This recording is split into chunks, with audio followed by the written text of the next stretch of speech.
Hi guys, what I thought I'd do today is talk more about the Godin Multiac. It seems to be quite popular and still an awful lot of people are still interested in it. I've had this one probably more than 10 years. I'm sorry, I can't remember exactly when I got it, but I bought it brand new. It's at least 10 years I've had it. So I thought I'd talk about 10 years after, problems I've had with it, problems I haven't had with it, pros and cons, this sort of thing. Overall, 10 years of use, and I've played it in recordings, videos, live gigs, everything like that, and try and give you an honest opinion of it. And starting straight away, honestly, the only thing that's really happened to it is the battery compartment. I don't know if these battery compartments are modified now, but in mine it was really pretty much cheapish plastic, and it's like most of these guitars, it's a square PP3 battery, and you actually had to force the cover on it quite a bit, so I always felt there was pressure against it, and sure as fate, one night doing a gig, it broke. But I did what every self-respecting guitarist carries with him, and I've shoved on gaffer tape, and it's fine. The batteries actually last quite a while in these, and although obviously I carry a spare one with me at all times, so it's just a matter of taking the gaffer tape off and pulling it on. And the good thing is, I know it's solid, it's not going to come off. So touch wood, that's really the only thing, you know what I mean, manufacturing wise, that I could say ever happened to me with the Godin. As I say, it's been put through an awful lot of use. The other thing I would say is, obviously I'm not doing as much gigs now, but when I was doing an awful lot, because I would have residences as well, and I would always, although it came with a really good canvas case with lots of compartments and straps on, it was a really good case. It comes with these. I bought the big long hard case, you know, the hard case, it's the equivalent of the one you would see, big wooden box like for the Telecaster or the Strat. Well, Godin do one of those, and although it's expensive, that's what I bought for it. And again, through the years, and being extremely old and doing this a lot, I've seen an awful lot of guitars getting damaged, usually coming out of taxi or the other common one, arriving at a gig and being a wee bit uptight and jamming a door on it, mark on it. So as I say, I've always looked after it that way, although it can be pretty careless with other ways, but at least that I really looked after it. And of course, guitar stands. Again, a lifetime of just propping guitars up against amps and hearing them sliding down and clattering. So I've got about 6 in the living room. Not that I've got 6 guitars, well I actually have 6 guitars in the living room, but there's usually one always empty. So if I'm taking a guitar from one room to the next room, I can shove it on the stand rather than have it next to the sofa or propped up against a hi-fi or whatever. So it's about one of a few times in my life that I'm actually pretty careful. But as I say, it's still been pretty robustly used. Usually I have the strings on it for too long and do all sorts of things with it. Although I'm quite prudent about changing the battery, definitely before every sort of important gig. But when I was playing residencies, about 5 nights a week, yeah, I mean I would get at least a couple of weeks before I would change the batteries. Anyway, by the way, in case you're new to this kind of style, when the battery's going, this, you can't miss it. The sound goes all distorted, the volume goes and everything, and you think you've got a terrible fault in the guitar, and all it is the battery, so always check that first. So that's that over. So what else have I found? Don't worry, I'm going to start playing in a minute. Again, this is more sort of live situations when you're a wee bit more tense, or you're playing with other musicians and you're watching what they're doing rather than watching what you're doing. Is the controls here. If I'm playing without synth, which I nearly enough always do, except for very rare occasions, usually I would only use the synth when I'm doing recordings. I'm getting a new synth, by the way. The other one kept knocking the guitar out of tune. This slider's all the way down, that means the synth's off. And the other controls I normally would have around about 12 o'clock. And the only one I would alter, other than the volume, as I've said before, is the treble control. Again, when you're working with other musicians, it's not so much the volume you have to put up, it's the high frequencies so you can get your melody line over. That's just me, by the way, so it's quite subjective. But me, I always like to know what the treble control is. And then the other thing you have to watch is the volume control. Because sometimes at a gig or doing something, I move over and then whoosh, next thing you know, you're playing full volume because you've knocked the slider all the way right over. So, but again, these are things, you know, you pay attention to, just be aware of it. But other than that, and I can also say that the longer I've played this, even though you might not think it, the tone has improved, it really has. The sort of frequencies I've opened. Again, the one thing I like about And all guitars do it, but especially nylon string guitars when you're playing fingerstyle, is the difference in the sound playing at the bridge, then playing up towards the neck, and of course middle for diddle as well. So, and it's very responsive. I mean, the electronic equipment they've got in the Godin's great, and as I say, in about 10 years, touch wood, no problems with it whatsoever.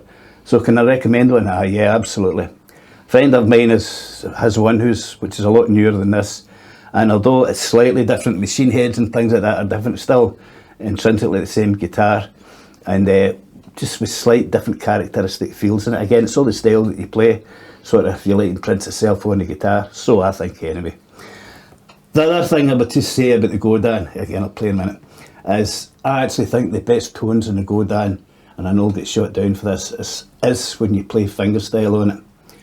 To me, I think that's the best sound that you can get from it, and I've tried it the plectrum umpteen times, so listen to guys playing plectrum on the Godin, and fantastic players, better players than me, but I still think the best sound comes from playing with your right hand fingers.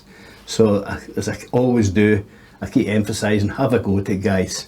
It's just bass, thumb plays the bass, right, and the 3 fingers play the trebles, or you can move it to the next 3. Just have a go at it. Anyhow, let's play something. So I'm going to play something a wee bit up tempo. This is by one of my most favourite guitarists. I think I've played a bit of it before, and this is by a Brazilian guitarist, phenomenal player. Try and see if you can get anything. There are videos of him on YouTube before he sadly passed away, and this is by Godin Multiac, and this is Duffy Similar.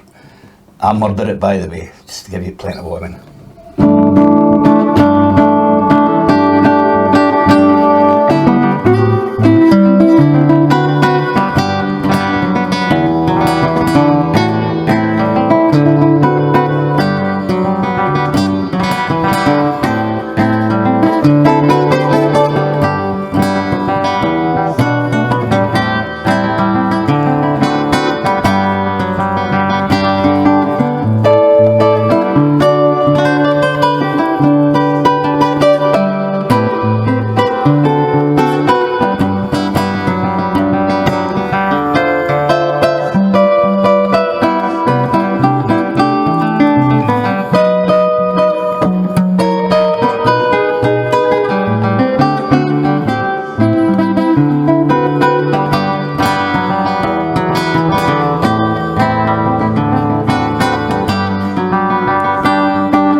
So for playing music like that, I mean, that's in the Latin say, well, that is Latin music.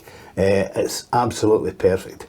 It's brilliant. To me, the guitar signs in fingerstyle, although of course many other guitarists do use a plectrum, but as I say, I still stick to what I say.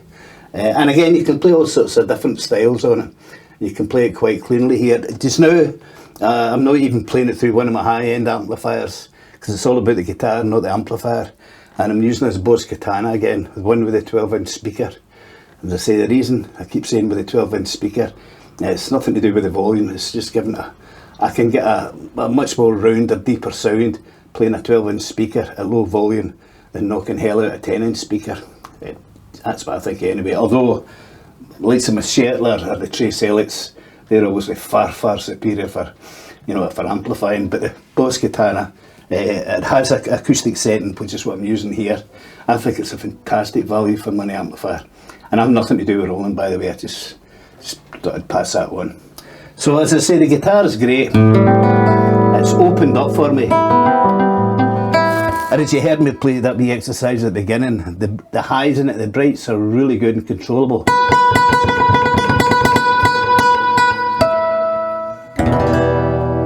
Yeah, it can be really, really mellow as well.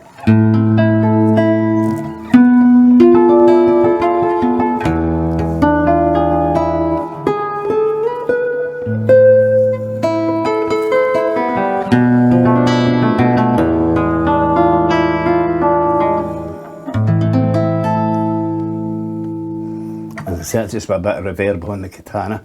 So the guitar has it all. It can play quite brightly, it can play quite percussively, as you heard me doing there,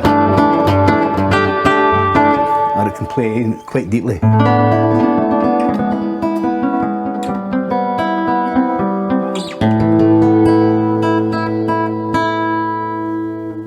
I like it. The only problem I sometimes have, and it's not so much the guitar as me, but sort of style I play, I sometimes go overboard and I can pull the strings slightly out of tune. So, great name for a tune, by the way. Anyway, so what I do is I might keep the strings on longer than maybe most other people would do, and that's to make sure they're fully stretched. That's max use anyway. So, anyway, let me play something a wee bit more for you. This is, just trying to think if I remember, Masquerade. Okay, here we go.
So as you hear, the guitar's bright and it can still play all the different tones and everything on it.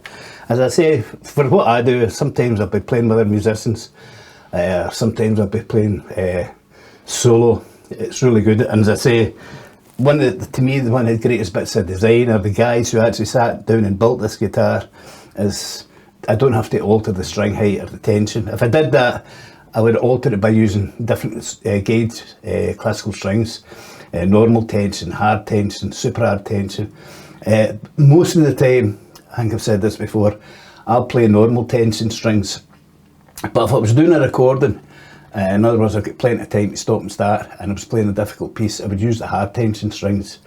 Because the hard tension strings, just like we do in classical guitar, you always try and use hard tension strings because it drives the guitar, it makes the table vibrate, and it really does bring out the best sound in the guitar. But for any other things, like so I'm playing gigs and I've got the amplifier or whatever, ordinary medium gauge nylon strings, and as I said before, I go through all the different strings, play them all different times. I play Savary, Daddario is always a banker, you know what I mean. I'll go through all the different strings. I don't want to go through all the makes because I play them all at one time or another. So, but Daddario is always a banker if you're not sure what to do. Daddario medium set. Anyway, as I say, that's basically all I have to report. It's 10 years after. More than delighted. One of the best guitars I've ever bought. Oh, that's what I was going to talk about. Yeah, normally when I get a guitar, a nylon string guitar, it'll take me a long time to get it how I want it to play. What I normally do is I'll take the saddle out and put an expensive, if I can find my original bone saddles or whatever, maybe even canvalize some of my old guitars. I'm not playing as much. Just slide the saddle off of that and put them in, just to get the exact height I want, where I can get power, get tone, but without really killing myself trying to play complicated bar positions on them. And there's always through the period of time, you get the happy medium. But this guitar has been so well thought out and constructed that there really isn't any bar shape you can't play on it, and it does not buzz. Even, as I say, I've got medium gauge strings on it just now, so medium tension strings, and there's an F major 7th chord, where you really stretch yourself, and the pinky's bar in 3, my first finger's over at an F, second finger's on an F. No muffling whatsoever. And absolutely no buzzing at all. So as I say, to me, that's what this guitar is really, really good for, you know.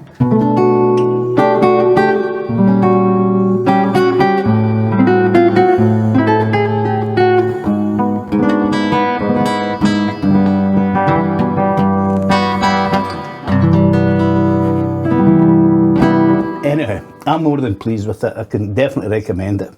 I'm not sure what the prices are right now because prices go up and down all the time.